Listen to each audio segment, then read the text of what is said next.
Assalamualaikum warahmatullahi wabarakatuh. Selamat datang di channel ini. Di sini saya akan membahas perubahan pada pedoman komunitas. Tentunya ada hal yang perlu kalian ketahui dan jangan sampai kalian melanggar hal ini. Untuk informasi lebih lanjut, alangkah baiknya subscribe channel ini dan tekan tombol loncengnya agar kalian tidak ketinggalan informasi terbaru seputar YouTube di channel ini.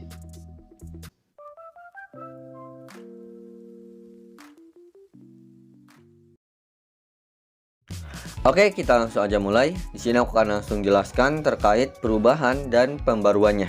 Di sini ada dua ya. Dan tentu ada yang bikin kalian senang, tapi kalian perlu hati-hati. Dan seperti aku katakan di awal video, kalian jangan sampai melanggarnya ya. Dan di sini aku mau bacakan di bantuan YouTube atau di bagian info terbaru kreator ya. Nah, di sini aku mau masuk dulu ya.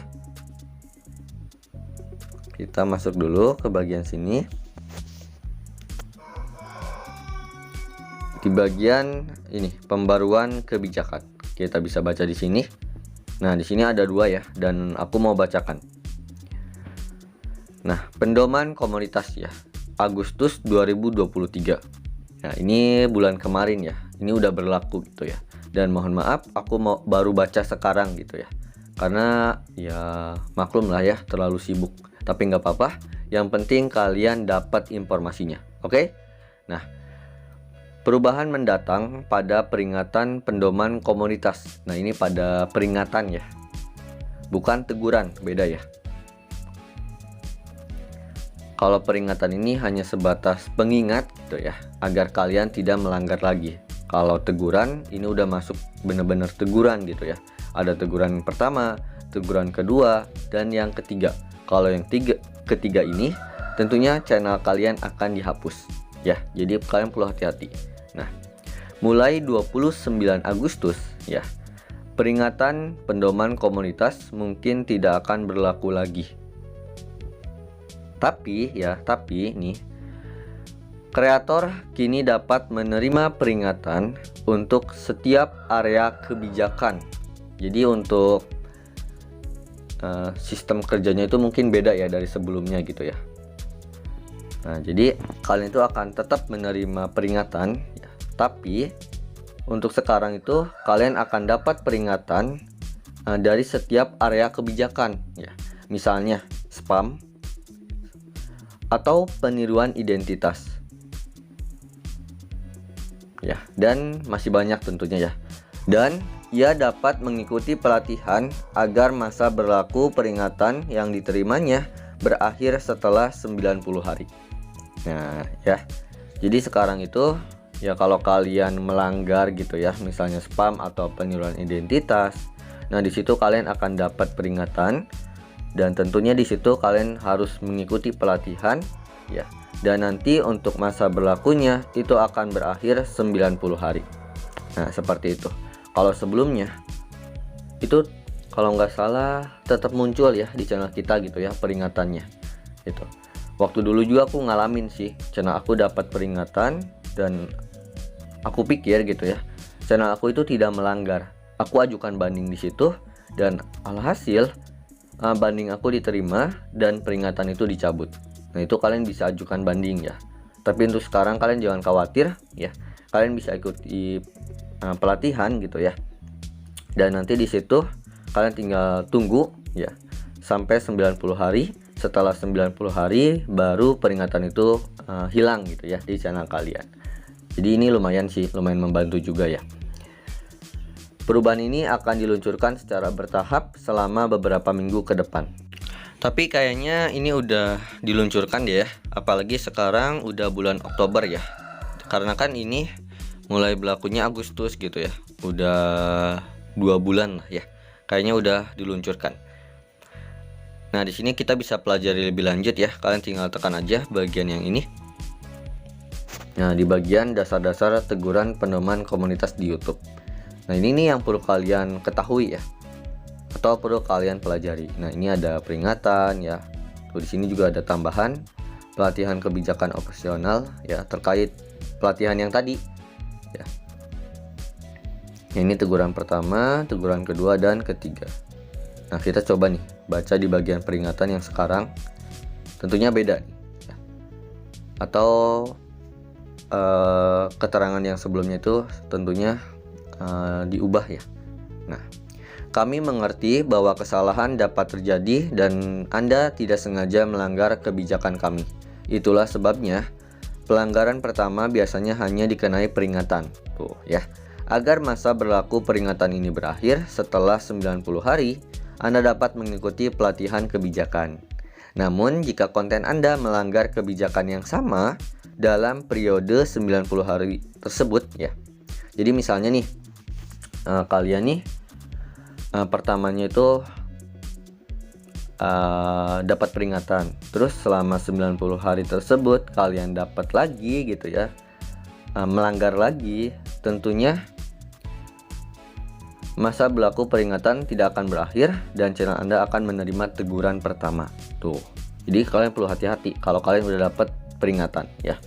Terkadang satu kasus penyalahgunaan berat akan mengakibatkan penghentian channel tanpa peringatan. Namun jika menurut Anda kami salah, Anda dapat mengajukan banding terhadap peringatan tersebut. Itu yang aku katakan tadi ya. Kalian bisa ajukan banding. Tuh. Nah, di sini juga kalian bisa baca tuh pelatihan kebijakan operasional ya. Tuh, pelatihan kebijakan adalah pengalaman edukasi singkat yang dirancang berdasarkan kebijakan pedoman komunitas tertentu yang telah Anda langgar. Jika menerima peringatan pedoman komunitas, Anda dapat mengakses pelatihan kebijakan dari akun studio tempat Anda biasanya memeriksa pelanggaran kebijakan. Hal ini mencakup dashboard studio dan tab konten. Anda juga akan melihat link untuk membuka pelatihan dari notifikasi banner dan email. Jika Anda menyelesaikan pelatihan kebijakan opsional, masa berlaku peringatan akan berakhir setelah 90 hari. Jika Anda melanggar kebijakan lain setelah menyelesaikan pelatihan, Anda akan mendapatkan peringatan lagi. Nah, pelanggaran berulang terhadap kebijakan kami atau satu kasus pelanggaran bertahap berat ya, masih dapat mengakibatkan penghentian akun Anda. Tuh, jadi kalian perlu hati-hati ya. Apalagi untuk sekarang kan setiap kalian melanggar itu kalian dapat peringatan. Jadi kalian perlu hati-hati. Kami dapat mencegah pelanggar berulang agar tidak dapat mengikuti pelatihan pada masa mendatang. Tuh ya. Untuk info lebih lanjut kalian bisa pelajari di sini nih ya. Nanti aku linknya sertakan di deskripsi. Kita kembali ke tadi. Karena kalau aku jelaskan panjang lebar gitu ya, itu panjang. Nah, di sini untuk perubahan kedua ya di bulan September 2023 ya. Nah, pembaruan pada kebijakan kami terkait misinformasi ya medis. Konten yang mendukung pengobatan kanker yang berbahaya atau tidak efektif kini akan dihapus. Tuh, mulai 15 September ya. Pelanggaran terhadap kebijakan ini akan mengakibatkan teguran channel ya. Berarti langsung ke teguran ya. Misinformasi pengobatan kanker mencangkup konten yang mendukung perawatan yang belum terbukti ya, sebagai pengganti perawatan yang disetujui atau sebagai pengobatan yang dijamin ampuh ya. Hal ini juga mencakup konten yang mendukung perawatan yang telah secara khusus dianggap berbahaya oleh otoritas kesehatan. Nah, itu ya. Nah, di sini juga kita bisa pelajari lebih lanjut. Nah, ini kalian bisa baca terkait misinformasi medis ya.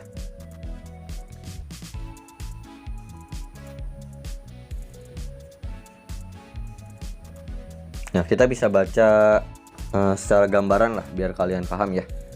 YouTube tidak mengizinkan konten yang dapat menimbulkan resiko serius dan sangat membahayakan dengan menyebarkan misinformasi medis yang bertentangan dengan pedoman dari otoritas kesehatan setempat ya. Nah, mengenai zat atau kondisi kesehatan tertentu, kebijakan ini mencangkup kategori berikut. Nah, ini tentang pencegahan ya, tentang pengobatan pencangkalan. Nah, ini kalian juga bisa pelajari lebih rinci di sini nih, dijelaskan ya. Dan di bawah ini juga ada contoh-contohnya. Tuh, ini lengkap ya. Kalian bisa pelajari di sini. Nanti untuk linknya aku sertakan deh di deskripsi video, kalian bisa pelajari di situ. Oke. Nah, itu dia terkait perubahan dan pembaruannya ya. Dan di bagian bawah ini udah aku pernah bahas juga terkait kebijakan produk dan fitur. Kalian bisa cek aja di channel aku ya, itu udah pernah aku bahas. Menurut kalian gimana nih terkait perubahan dan pembaruan ini? Kalian bisa komen di bawah. Atau kalian misalnya bingung terkait YouTube ataupun punya pertanyaan terkait YouTube, kalian juga bisa komen di bawah. Insya Allah aku jawab ya. Mohon maaf kalau ada kekurangan dan kesalahan. Jangan lupa nonton video aku yang lainnya yang nongol di sini ya. Terima kasih yang sudah nonton. Wassalamualaikum warahmatullahi wabarakatuh.